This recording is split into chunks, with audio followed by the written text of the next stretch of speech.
level of violence for more than a century. How long can you suppress a feeling? Right? How long can you suppress a feeling, man? The police lost control. Hundreds of officers were injured. Fighting, looting and burning filled Brixton streets. That was the mood of everybody. Kill or be killed. This is the story of why more than 1,000 Londoners declared war on the police. They couldn't care what injuries they caused, or even if they killed people. That was quite obvious. They were the enemy. Simple as that. Brixton is a warning of what can happen when a community feels targeted because of its culture or the colour of its skin. Nothing but nothing justifies what happened on Saturday night, and I cannot condemn it too strongly.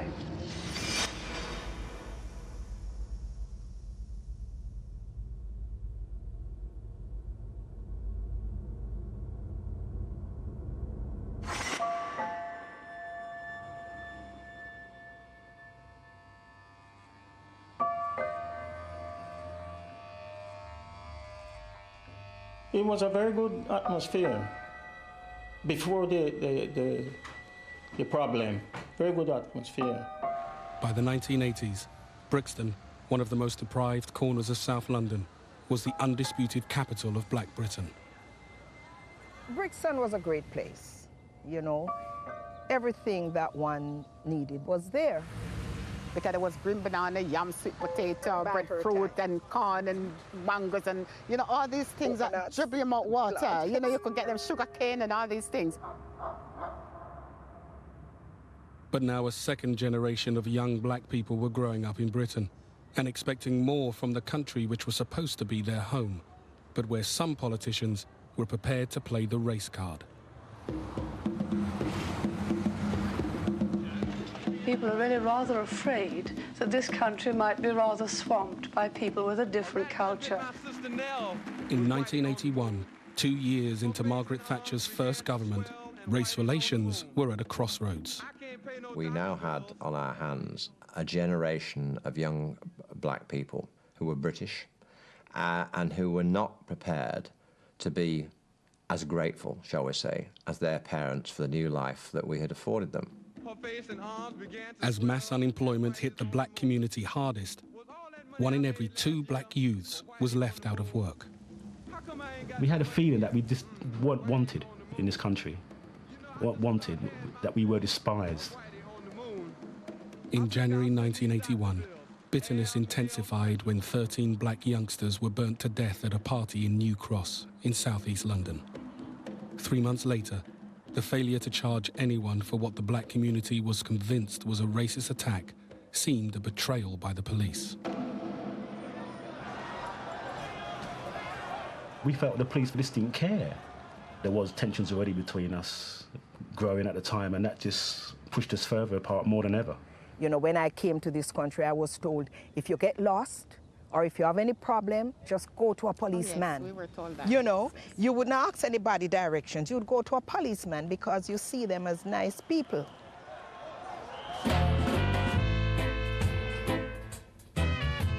But by 1981, the relationship between police and the young black men growing up in areas like Brixton had degenerated to a point of no return. I'm in the underground, and I'm in Oxford Circus, changing tubes to come to Brixton. And that's when I first noticed these couple of men. They grabbed me.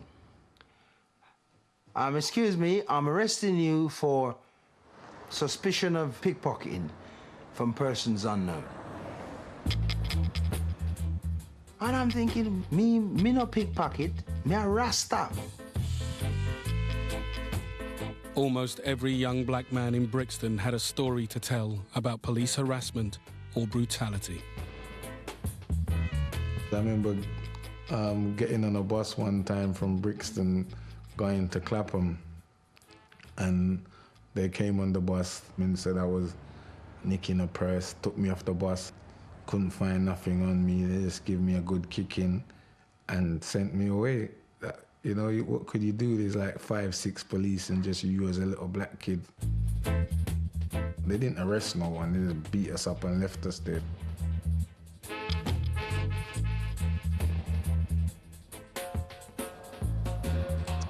I didn't join the police as a racist, but whilst I was in the police, I became one. We just went out and made a beeline for whosoever we wanted to arrest. So you'd say you'd seen them try 2 or 3 car door handles. You'd seen them sizing someone up at a bus stop, and you'd see them put their hand towards a lady's handbag. People had no chance of proving their innocence. Evidence was planted, that was a common practice, and assaulting people was almost a daily occurrence.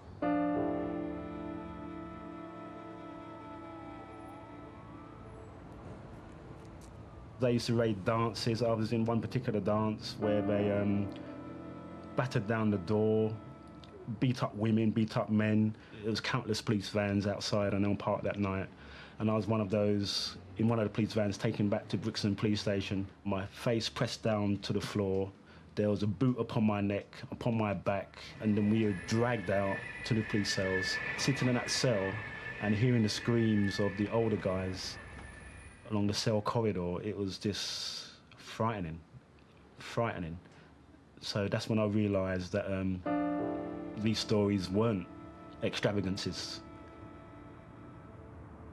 It was actually happening.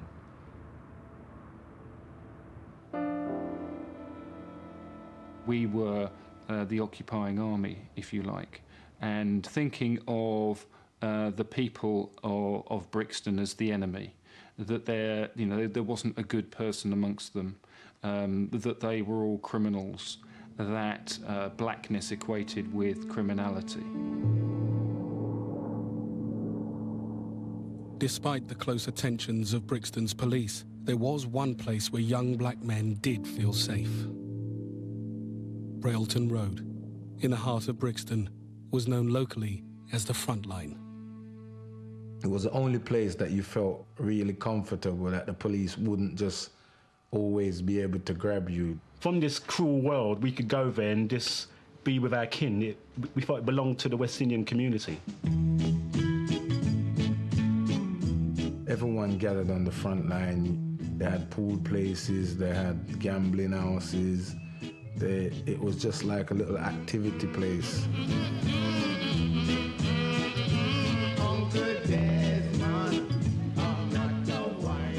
It was a hub of activity down there. It was just always something going on the front line, always.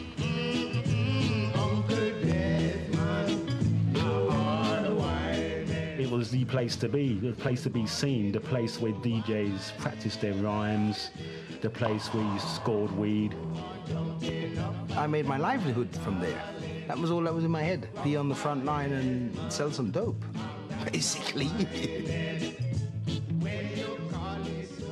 But with its mix of drugs, illegal drinking clubs and blues parties, Railton Road was on the front line of the war on crime for Brixton's police. It was a place where young blacks, muggers or thieves or whatever congregated. A place where the police and the blacks were staring at each other.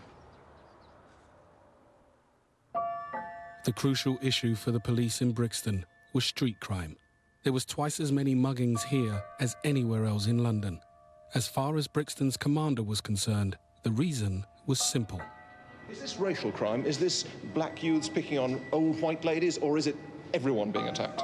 I think you'll find that a large, very large proportion of this type of crime is committed by black youths.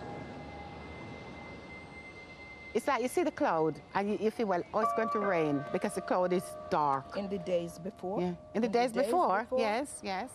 In April 1981, the police claimed crime in Brixton had reached a crisis point, with muggings going up nearly 4 times faster than in any other borough. Under the surface, there was always a fire smouldering, and it just needed something else to set it off. Brixton's police were about to provide that something. On April the 6th, they launched an undercover operation codenamed Swamp 81. They used to wear these big black shoes, so they'd stand out a mile, even though they were in plain clothes. They always had that police shoes on. So if you wanted to know a policeman, just look at his feet and you'd see. On Monday morning, 5 days before rioting erupted, 10 squads of plainclothes police officers left Brixton Police Station. What I condoned was a build-up of police because the crime was building up within Brixton area, and it seemed to me and experienced detective officers that a lot of it was emanating from the front line.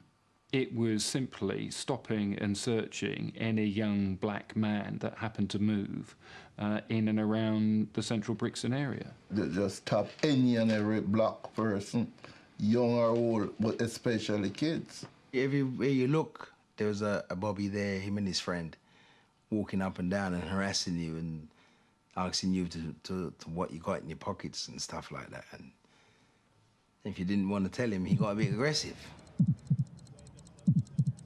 Even on Rowton Road, they was actually brave enough to come to the top end of the line and make a number of arrests there. We thought, wow, they're gonna try arrest us anywhere now. Tension was rising, but crime was falling. And as muggings shrunk by half in the week of Swamp 81, the police claimed the operation an outright success. If you knew clearly that blacks were responsible for the greater number of muggings than whites, you would be foolish. You don't have to be a trained officer to know that you would be foolish to go and chase whites rather than blacks. Quite obviously, in those sort of situations, you are going to catch a lot of innocent people in the net. Victimized for no other reason other than he is black. By Friday afternoon, after nearly 1,000 stops had been made in a week, almost all of Brixton became alarmed by the tactics of the police. I was walking along Acre Lane, as usual, and I saw a policeman with a young black guy. And he was really giving it to him, boxing him, dragging him, and my heart began to pound, you know, and I thought, oh my God, he's going to kill that boy. And then someone was coming up to me and I looked, and it was a tall, handsome policeman. And he looked down at me and he says, what are you looking at? And I says, I'm looking at the way he's doing that boy.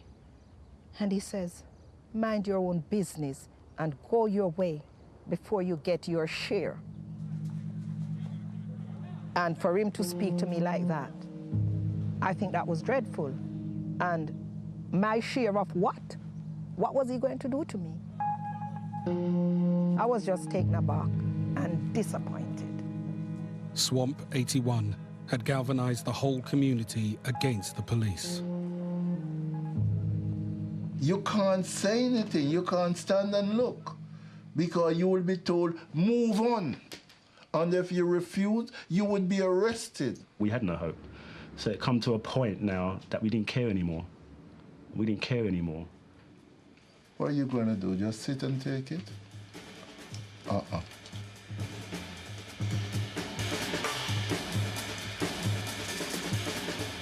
In inner cities across Britain, anger towards the police and the government had been brewing.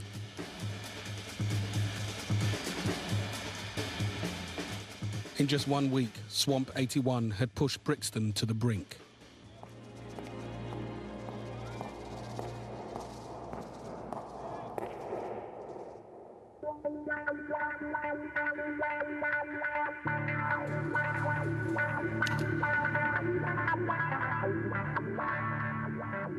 As plainclothes officers went back on duty on Friday night, the police had no idea what they were walking into.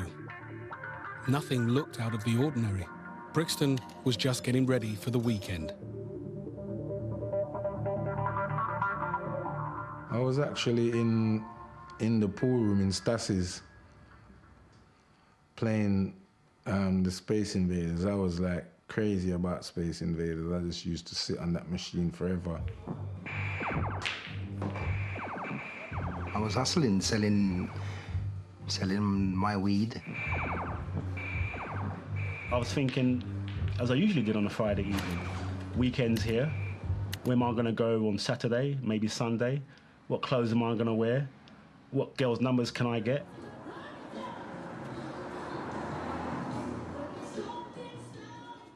At about 6 o'clock, a young constable, a couple of months into service, was on what he thought was a routine call. It was a warm day, I remember that, because I had just my shirt. Wasn't wearing a tunic, so I was in shirt sleeves, and we had new open collars there. You didn't have to wear a tie. With every young black man in Brixton seeing the police as the enemy, any event was ripe for misinterpretation. A fight in a pool hall was all it took to set things off. Eventually, I know that one man stabbed another man, and when you realise that he got stabbed, you run out of Stasis. I saw coming towards me from a distance someone running, not towards me, but in my direction. There was a huge hole, huge gap in his back that was pouring blood. The police officer decided to question the injured youth, a local called Michael Bailey. I think he must have been weak because he fell over. Just as he fell over, there's a policeman that came down. I was then joined by several other black people. But we would all run out there thinking that, yeah, because, you know, you just want to see fire, innit? I tried to explain, but I mean, I was covered in his blood as well by now. And he managed to get away. A couple of minutes later, I heard on the radio that the van unit had found him and that they were trying to help him. Police records show the officers at the scene had already radioed for an ambulance. But the crowd refused to believe them. They're trying to nick the guy that's on the floor who's bleeding. So we're saying, look, can't you see that the man's bleeding? Can't you see that the man, he looks like he's dying? Because I'm sure I can remember he was changing colour. They were trying to help him in the back of the van, and people's perceptions again that they were trying to hurt him. The hospital was like 3-4 minutes down the road. You'll be there in 2 minutes as long as you put your sirens on. And they were saying, no, they can't do it, and they weren't going to take this guy in the back of their car. And it escalated from there. Within minutes, the misunderstanding had turned into a standoff as 40 black youths gathered around the police van with the stabbed man inside. I joined the melee. I joined the melee, so to speak. You've got these three cops cornered, innit? And, you know what I mean, you're always being cornered by them. Next thing you know, bricks and stones and buckles start fling. Everything broke out right there and then. On that day, I was part of a team that drove around in a van, and the call came up for urgent assistance. Over the bridge. The operators on the radio at Scotland Yard were calling for all available units to make their way there.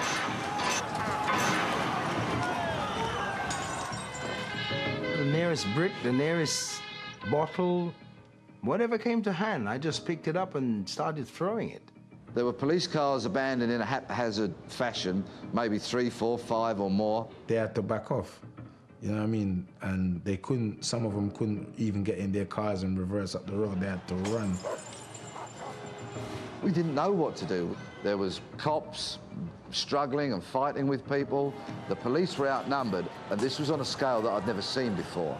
It was great. It was like what you always wanted to see. You always wanted to be a policeman, innit? That's just how it went. We eventually got back in the vehicles. We were all told to leave the area and go back to Brixton. So we did. We got in our vehicles and drove back. With surprise on their side, the 100-strong crowd had beaten 30 police officers into retreat. I felt at ease with myself. I didn't feel like I'd done something wrong. I just felt like I'd evened the score. With 6 officers injured and 4 police vehicles attacked, Brixton's police had been humiliated. But both sides believed the battle was over. As far as I was aware, that was it. You know what I mean? They got a good arse in and this would be it, you know? But now, stories were spreading about Michael Bailey, the stabbed man who'd sparked the unrest.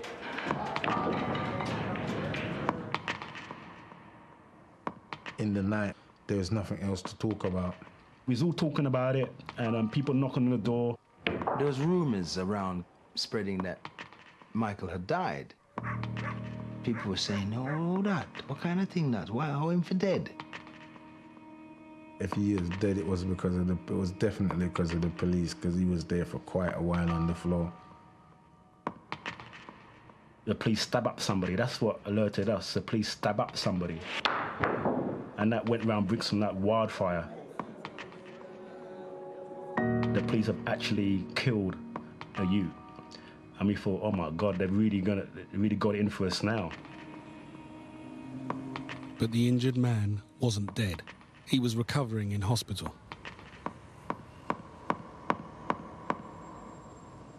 So in a bid to calm local tempers, the police called in community leaders. You reach a point where you can't take any more. We're going to do something about it. What we're going to do, you don't even know. But you start doing something. On the surface, Brixton looked peaceful.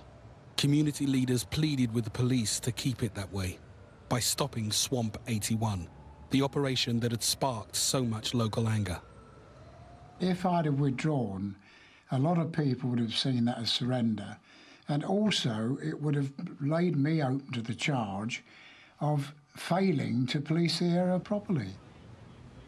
It would have been beyond belief to have withdrawn police because somebody said, "Oh, I think you're doing it all wrong." I had a responsibility not only to Railton Road, but also to the people in Brixton. Feelings were running high. Violence had erupted just hours before, but the police ignored the black community's advice and decided Swamp 81, the hated war on street crime, would continue. The police can only police with the consent of the local community. And where the local community do not consent to the way in which the police operate, then there is going to be trouble.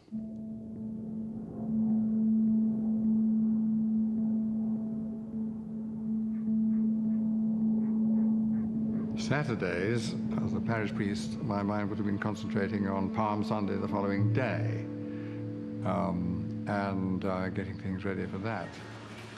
That morning, 48 plainclothes officers were getting ready to go out on patrol in Brixton to continue their operation. There were a lot of people there, and I do recall it felt, yeah, there was some tension in the air, but I couldn't put my finger on more than that. People who used to sleep till 3 o'clock in the afternoon were there in Brixton at 11 o'clock, just waiting to see what might happen next. Brixton looked a little more fuller than it did. Plus, there was a lot more police there. They're still stopping and searching people. They weren't interested in, like, let's calm it down because of what happened yesterday. It was still an intimidating kind of situation. That's the first time I could say we was ready for confrontation and we was waiting for something to react against. That thing came just before 5. A minicab driver came back to his base in Atlantic Road, just off the front line. That's where the minicab place used to be. It was an African minicab driver by the name of Wadada. A few minutes later, 2 plainclothes officers stopped and searched the driver and his cab for drugs. So anyway, they searched the car, they didn't find any drugs because obviously the man didn't have no drugs, he's just a minicab driver. As news of the incident with the cab driver spread through Brixton, a crowd began to gather. I remember kids running through the market. One guy kind of ran, and then 2 followed, and 10 followed, and so on. You're running because you're excited, because things is happening and you're not involved. And then when I actually got onto Atlantic Road, I couldn't believe the numbers. Just a mass of people. I thought, yeah, this is all good. Outside the minicab office, a row was breaking out. Now, according to one of the police officers, he was threatened by a man in the crowd. And he walked across and he stood on my foot. So I got up and I pushed him off. And he staggered back like a couple of steps and he came forward again, so I hit him.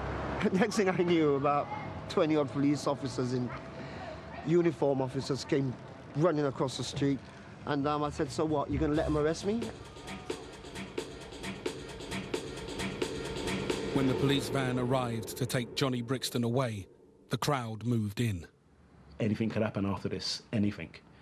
And that's when we realised, when we heard the sirens approaching us, this is where you got to stand up and fight now, and this is going to be the moment.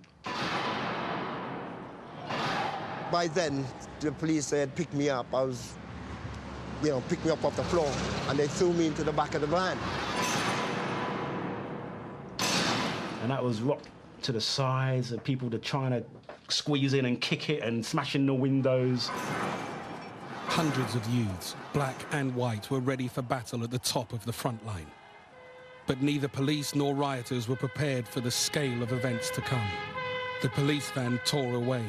The first bricks were thrown, and desperate calls for reinforcements went out across the Met. We were hearing police officers screaming, absolutely screaming for assistance. And to be quite honest with you, I had a cold chill that came over me. People were cut off, people were calling for help. So it did start to build up a picture for us before we got there. When reinforcements arrived at the top of the front line, the trouble seemed to be over. It was like driving into a ghost town, yes. It was very eerie, very quiet. We could still hear the radio going, so we knew that there were things going on, but we couldn't see it. We were all from different areas, nobody knew each other. But a dozen police officers is quite good, so we thought we were quite confident to hold that road and not let anybody through to the shopping centre, so we were quite jolly and happy. This was our target. Don't let anybody through here into Brixton town. We were going to hold it under all circumstances. I could hear police officers round the other road as well, which sounded like they're under attack. This is when we saw our first rioters. And as we moved up to Rowton Road, that's when these people saw us and we became their targets. I can see the people coming down the road now. We'd desperately search for stones or anything, bricks. Once we find a piece, we pick it up, take a bit of a run up, charge down the road, throw it into the ranks and just hurl it. Look around for another piece of brick or whatever, and the sky was just darkened. Bricks started to rain down. We had no shields. I remember at one stage grabbing hold of a dustbin lid. We were retreating. We were definitely retreating. We had to for our own safety. In that initial period, for the first half hour, the police had absolutely no control whatsoever, which was very empowering, very, right, let's bring it to them. By 6 o'clock, the police were forced back to the top of Railton Road. They were already outnumbered, but more people, black and white, were arriving all the time. There was a group of us up Brixton Hill, and we were walking back towards Brixton when a few people were running up and there was police sirens going off everywhere. And somebody told us that it had kicked off big time down in the line. I think I got a phone call from a friend saying that there's something's happening in Brixton and it was a riot.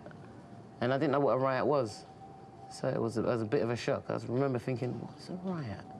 And then went down to investigate as you do.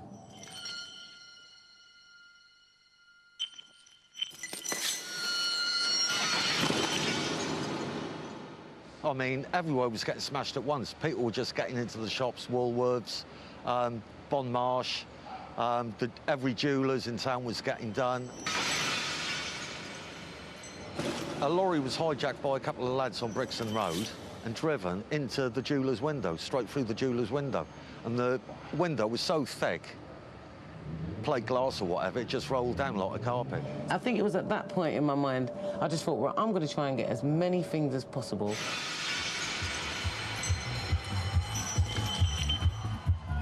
It was like ants to honey. There were so many people in there, just diamond rings, sovereigns rolling down the pavements. I sort of were dragging stuff and things were on the floor, jewellery and rings. And then you sort of put what you could in your pockets. And I felt really elated. I thought, right, I've got some jewellery now. I don't know how I'm going to wear it, but I've got some jewellery.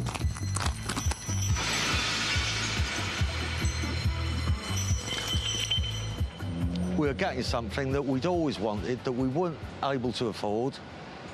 And nobody was telling us what we couldn't do and what we could do. We were doing what we wanted to do.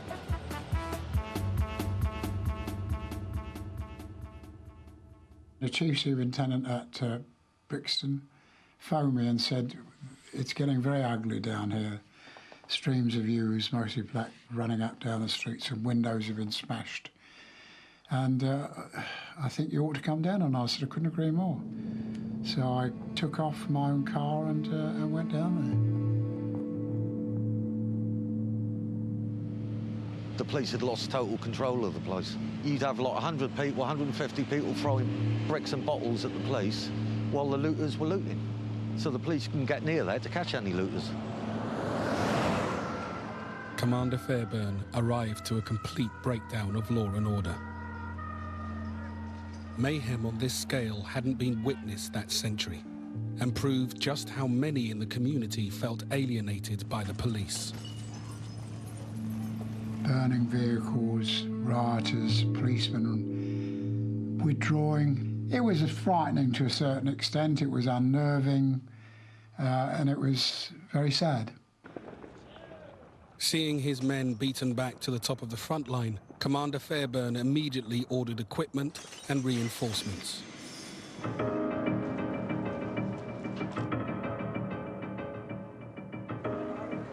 We finally got our shields and people were bringing them up to people in the front line. We came up the road, but nobody knew how to use them, and we were locked in one line. We became Aunt Sally's. We couldn't move because the idea of a shield is to go forward, to push the crowd back. And I remember being locked up, and I remember seeing this bricks coming over, and there's nothing I could do. I couldn't bring my shield up to defend myself. I couldn't bring the shield down because it was just locked there. I had traffic officers to one side of me and admin staff that had never seen a shield, women police officers that were not trained in shields those days. So all they were doing were hiding behind their shields, which we really should have gone forward. Whilst the police were locked up behind their shields, the rioters were preparing to move the battle up a gear. There was a sense of that after that first stone, maybe a bigger stone, maybe a bigger brick, maybe something even more evil to throw. Later on in the evening, then the new element came in, which was never seen before, and there's just a difference, and it was a potent weapon as well. It was called a petrol bomb. They just suddenly appeared. I don't know who was arranging them or whatever, but they were there on a curb. I was scared, I have to admit. I was scared at that point. Eventually, when we unlocked, we went forward.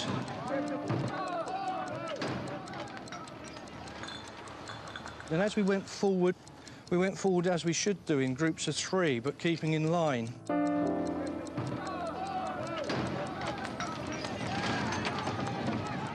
And the faster we went, the faster they ran away. And in the end, we were winning. We were winning Rowton Road. For the first time in 24 hours, the police had seized the advantage. At that precise moment, the rioters unleashed their deadly weapon. A milk bottle smashed in front of me. So we were a bit worried because milk bottles can injure anyway, and so we sort of stepped back. But then when the next one came on and it hit,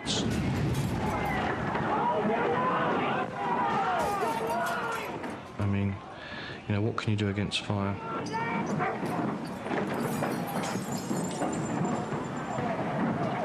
The petrol bomb was hitting you flat on, and the petrol was going underneath the shields and then coming up and burning the foam underneath.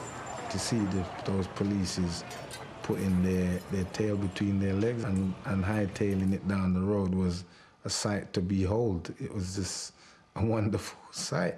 They were just all over the place. As I remember it, they were scared. It was the first time petrol bombs had ever been thrown on the British mainland. Decades of antagonism fueled the rioters' fury. That was the mood of everybody. Kill or be killed. People were screaming and shouting, and people were setting the light, and it was quite horrendous. It was quite horrendous. I remember I had a flashback to that police van moment with a boot on my neck. and how I felt. Why should I stop mid-throw and say to myself, this is wrong, what you're doing is wrong? They were the enemy, simple as that. Not a nice experience. And you could see the ruddy things coming at you as well, that's the thing. Crouched behind their riot shields, the police withstood Most were many... hit by either stones, bottles or Molotov cocktails. Brixton, a South London area of high unemployment, was under siege. Quite unlike anything London has seen. My abiding memory of Brixton was Brixton on fire. I'd never ever seen anything like this. Journalists and news crews were arriving in Brixton in force, expecting to find a race riot between black and white. Instead, they met all-out war between the police and the local community.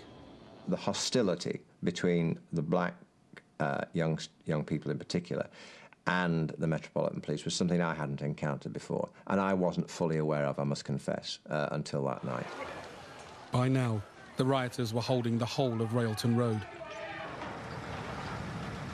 and they were determined to stop anyone in a uniform, not just the police, from entering their territory. I'd only been driving for 2 weeks, just qualified for 2 weeks, so I was really excited being a driver.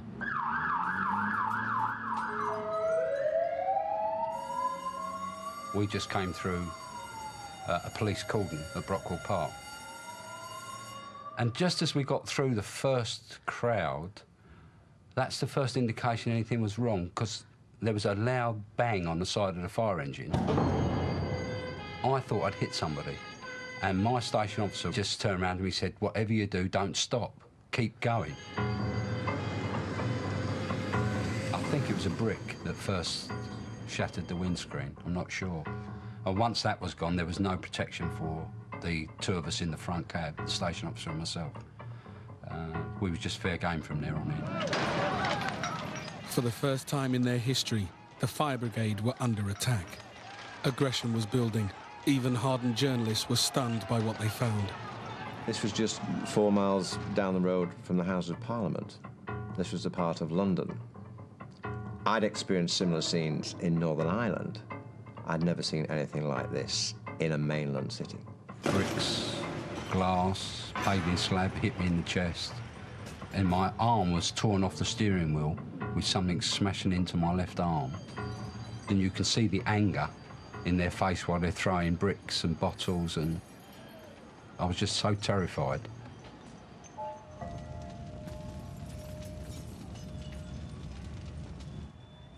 By 7 in the evening, 50 police officers were reported seriously hurt. Casualties were mounting on both sides. The situation could soon prove fatal.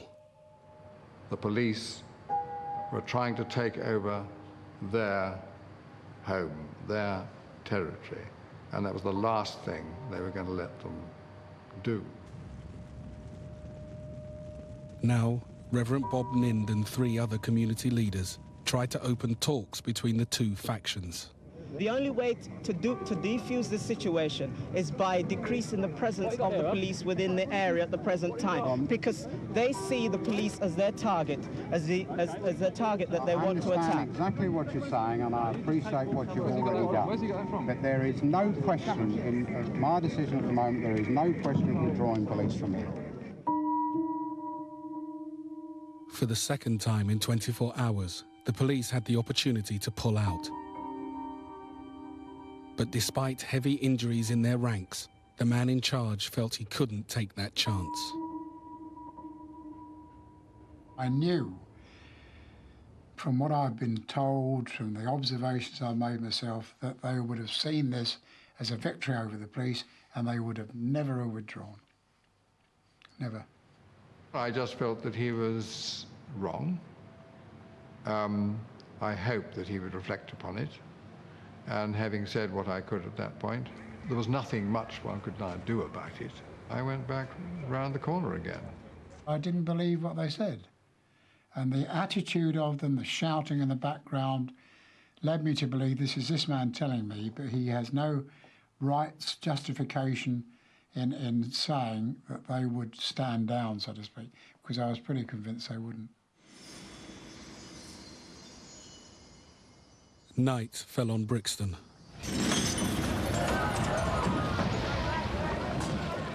The possibility of peace had been lost,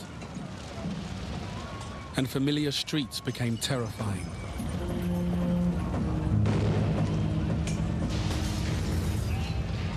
After a while, you'd often ask yourself, my God, how long can this go on? How long can we keep doing this? My colleagues were on fire, my colleagues have been injured, so now it's time people got arrested. Some of the police now began to change their tactics. A few streets away from the main police line, a photographer spotted some officers blocking off the road. I saw the police forming a cordon behind me here, and at a suitable moment I slipped through it and came down to see what was going on. And I found a group of policemen having tea, standing around the corner. They were relaxed, and I was standing around and chatting about this and that. And I suddenly heard one of them say, "What's this bloody rabble?" And I looked round, and I saw a group of pretty rough-looking blokes walking along. One had a pickaxe handle, I remember. And as I looked round, the other policeman next to me said, "Oh, it's all right, they're our bloody rabble." Next, all the street lights went off. Just without any warning at all, the lights all went off. And a few seconds later, there was sounds of shouting and crashing and banging and people getting thumped and people running, coming from down the road here. And soon after that, people started staggering out with blood coming from their heads. Policemen started coming out, dragging people they were arresting. And it was quite a scene of chaos. And then all the lights came on again. Behavior on both sides was degenerating. Police, like rioters, were making use of whatever weapons came to hand. Now, under cover of darkness, the crowd was moving south, ransacking everything in their path. I was asked to go to Effra Parade. But you don't really know what you're facing. You don't know what's going to be there when you get there. You know you're going to be tested. By 8 o'clock, when fresh reinforcements arrived, fires were raging, and firemen were threatening to withdraw. The crowd were really extremely violent. They couldn't care what injuries they caused, or even if they killed people. That was quite obvious. We didn't want them marching up that road. We didn't want them marching up the front line. I spent a lot of time on the radio, just telling the control that if you don't get reinforcements here soon, we'll have the biggest forced funeral we've ever had. The police had already lost control. Now they were in danger of losing their lives. As rioters pushed forward, the police line was about to be overwhelmed. The fire brigade said they were going to have to go. It was too bad. And they were sort of pulling their hoses together to go. And I said to the chap, "How do you turn the hose on?" And he said, "You mustn't use our hoses because we will be seen as an ally of the police and will be targeted in the future." And I said, "Well, we've got to use them. We've no choice." The police had all but lost the battle. But as the chief superintendent turned on the fire hose, everything turned to his advantage. It was like an iron bar coming out of it. It was a great jet of water, obviously, you can imagine. And it was horizontal, and we just swept the crowd with it, and it was knocking people over. It was a wonderful feeling. And you know, once you start to get wet and stuff, you don't really want to hang about in wet clothes. So that was a factor. That was a factor. All that night, the rioters had ruled Brixton. Now, the police were about to reclaim the streets. I turned round and there was the most marvellous sight in the world. There were about, I should think about 50 or 60 officers, all bandbox smart with shields and this sort of stuff. All the time, more reinforcements, more reinforcements. We just heard sirens, sirens, sirens all the time. I'm tired of this now. I'm fed up now. I felt that there could have been even more, just to make them know that this is the time. 1 minute you're in the most appalling problems, and within 5 or 6 minutes probably, certainly 10 minutes at the most, everything had died down. Brixton was sealed off, and rioters escaped down back streets to dodge the police roadblocks. The streets were just full of bricks. That was a thing I noticed the most. Full of bricks, mortar, stones, bottles, smashed bottles. It's just a carpet. And the police were lined up as far as the eye could see, sipping on their soups and teas and coffees out of polystyrene cups. And that's the first time I realised that these guys, they've got homes to go to. They might even have family, brothers, sisters, mothers, whatever, probably worrying about them. I can understand people being offended by the police. I can understand people being threatened by police presence. What I couldn't understand really was the ferocity that took place. Black kids were being purged off the streets. They were being beaten up in cells. The establishment had to acknowledge that. I stood up and I fought with them. As far as Brixton's rioters were concerned, the night was a triumph for the whole of Britain's black community.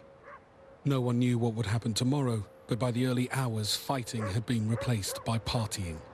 I heard of a party is up near where I lived on Brixton Hill. And everyone knew about the riot. Everybody knew about it. Everyone had drink. Everyone had new clothes to show off. Rings and chains and things like that, and people had new suits and things like that to wear.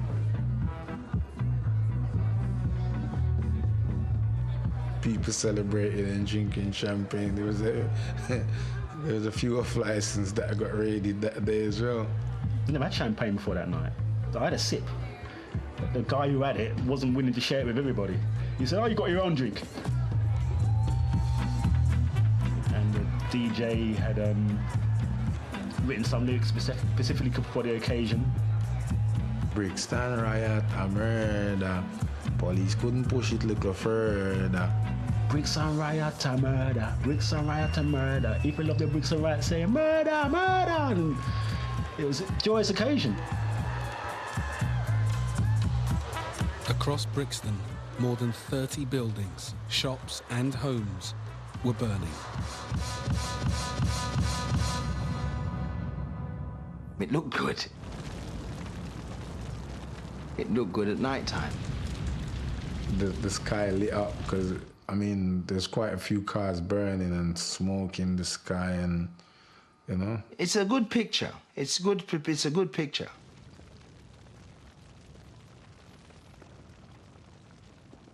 They decided to take us on, and this is our response.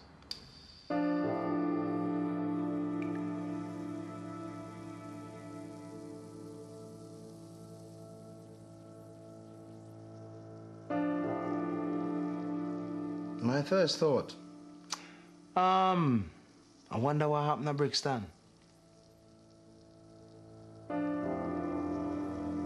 Broken windows everywhere, cars just dead. A melted policeman's helmet just lying on the road.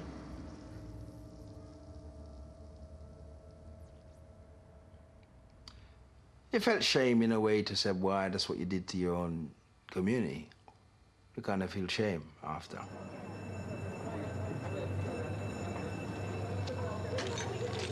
The damage caused by the rioting will cost hundreds of thousands, maybe £1 million in repair bills and compensation. In the side streets, still closed and littered with 2 days of debris, the shopkeepers started to sort. It was only on Sunday morning that the battle's full toll of injury and damage became clear. The territory that, you know, they had wanted to preserve and keep from the police was now in ruins, as it were. It was terrible. It was like a ghost town because everything was flat, and the shops where you used to go in and do your shopping, there was nothing in there to see. Everything was gone. It was just devastation all over the place. So, you know, it was terrible, terrible. Nearly 150 buildings were damaged or destroyed. Wreckage totaling more than £7 million.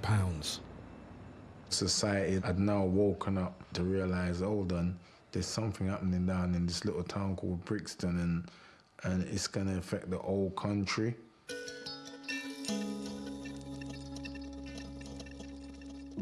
It was the worst breakdown in law and order seen on the mainland for nearly 200 years. Britain had never seen its police officers take such a beating.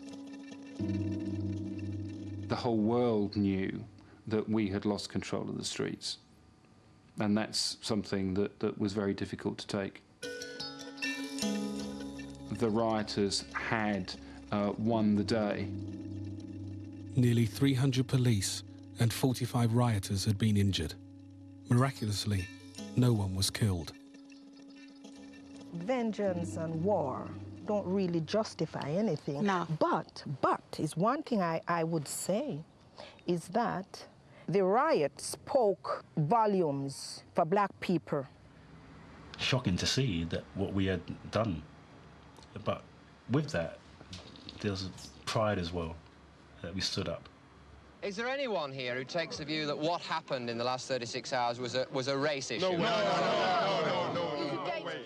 If the black community had felt the media had ignored their concerns about police brutality in the past, now journalists were queuing up to find out why local feelings had boiled over in such an extreme reaction. I was very much a doubting Thomas about their claims, but the sheer volume of complaints from people about police behaviour could not be ignored. You could say, yes, some of them are exaggerating. You could say, yes, some of them are making it up. But they couldn't all be exaggerating and making it up. How long can you suppress a feeling? Right? How long can you suppress a feeling, man? How long? I think it changed our attitudes towards the black and Asian community. And I think it probably made the country as a whole wake up to the fact that there was a problem here which had to be addressed.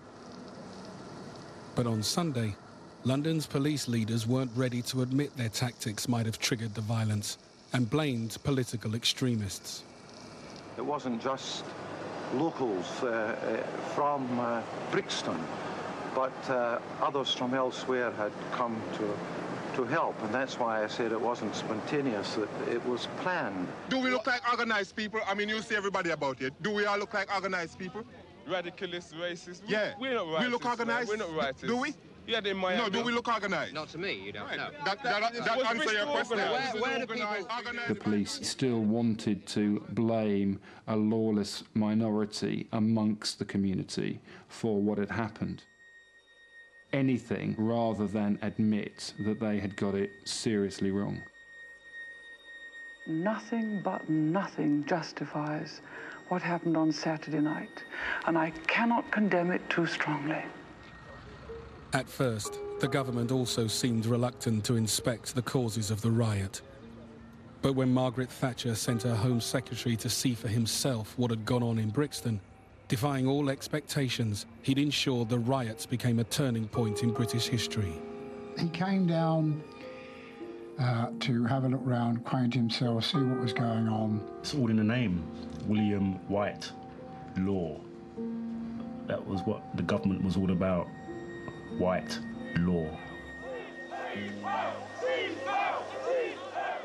Well, there was shouting went on, and one or two people, oh, that Willie White Law.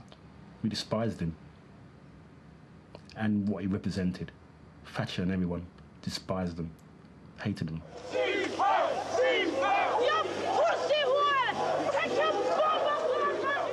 The police have, in a very difficult task, and I want to say this again, and again, deserve the support of every law-abiding citizen in this country, because this country places on all its citizens that responsibility, because we ask the police to carry out these duties on our behalf. He never went anywhere near Railton Road. He had a quick whiz around the area with the Metropolitan Commissioner at his side. It was clear after about 10 minutes that he'd had enough. But he got the picture. In fairness to him, he did go. He got the picture. And he said to me, Mrs. Rowland, I think we ought to go back to Brixton Police Station.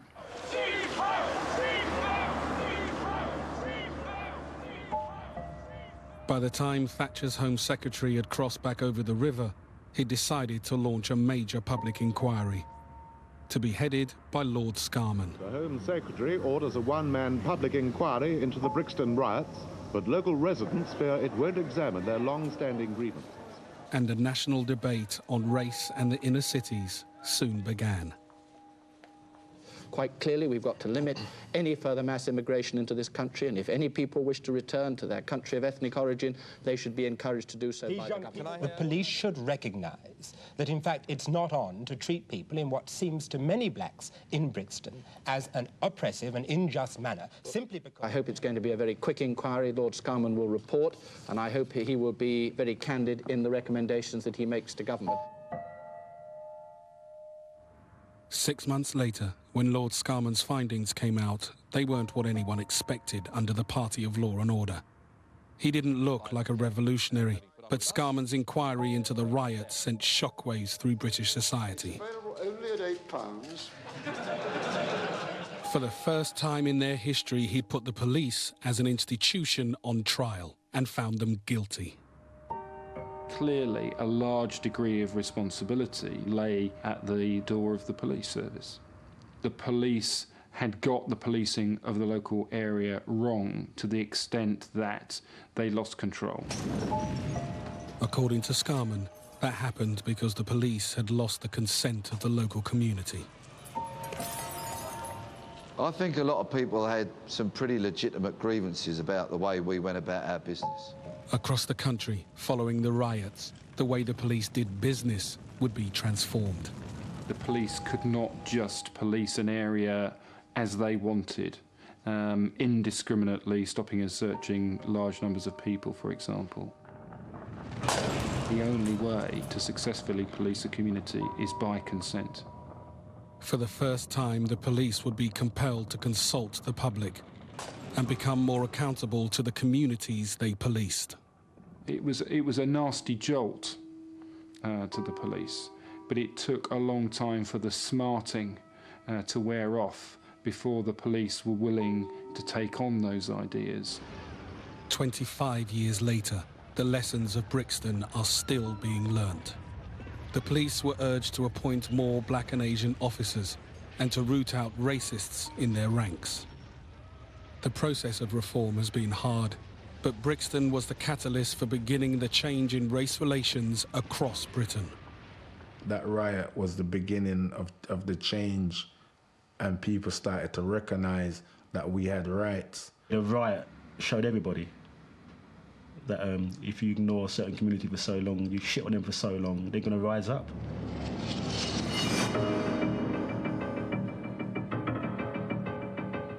A fascinating account of a complex man who should be remembered as a political giant. So says Hugh Edwards of Lloyd George on BBC 4 at 9 o'clock.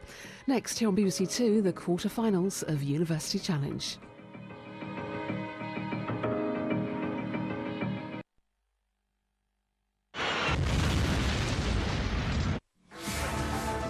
It's the Christmas shopping season in London, and the rush hour is in full swing.